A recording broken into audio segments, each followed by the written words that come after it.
is Ross Messick. The title of his speech is Springtime. Please welcome Ross Messick, Springtime.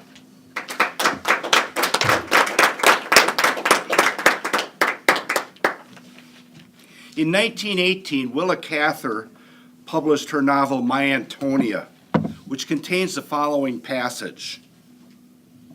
After that hard winter, one could not get enough of the nimble air.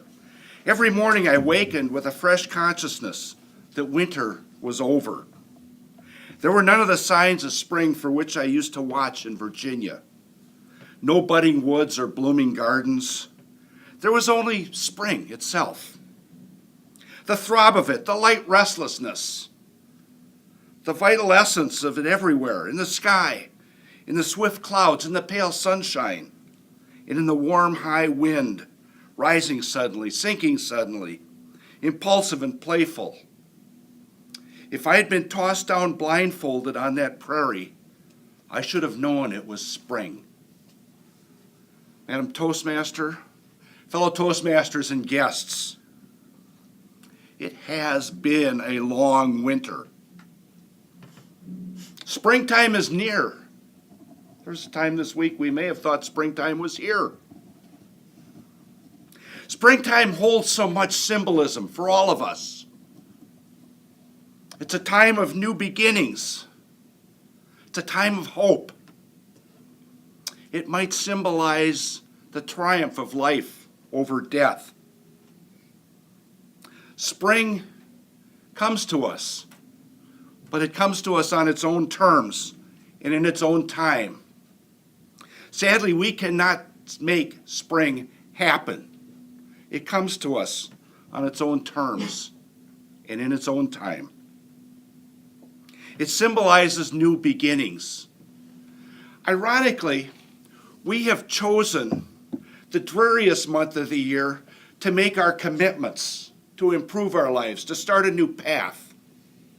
The first month of our calendar year, January, the dreariest, most miserable month of the year. It's no wonder that the resolutions that we commit to on New Year's Eve, even with the best of intentions, collapse into a pile of unfulfilled dreams. It's dreary. What better time to set those goals, to make those changes, than springtime, when the earth begins anew, when you and I can begin anew, to take that fresh start as life reemerges, when hope has pulled us through a long winter and is so close that we can nearly touch it. Spring can symbolize hope. It does symbolize hope. Hope may be your only friend in the throes of wintertime. It's hope that helps us face each wintry day. It's hope that swells as the snow begins to melt. It's hope that swells as the rains come and the brown grass peeks through for the first time since winter laid its snowy blanket on us. It's hope. Spring is the triumph of life over death.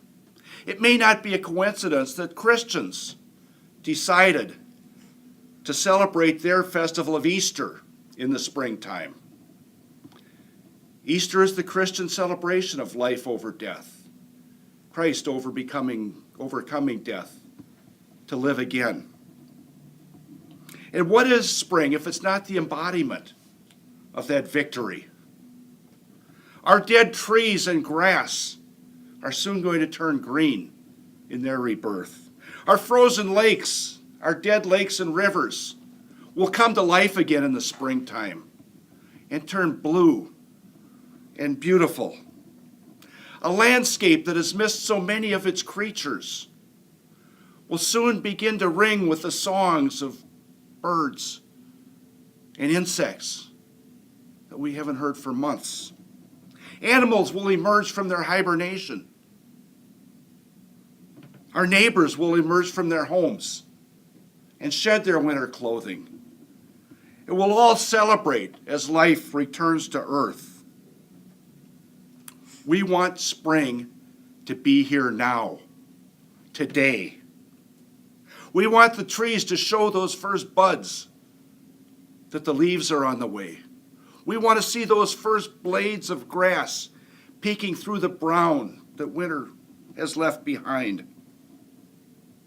How can we make it come sooner?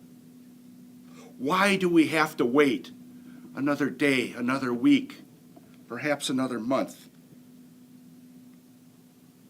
There's a Zen saying, which I'll leave you with as I conclude, about how to make spring arrive. And it goes like this: sit quietly, do nothing. Spring comes and the grass grows by itself. Madam Toastmaster.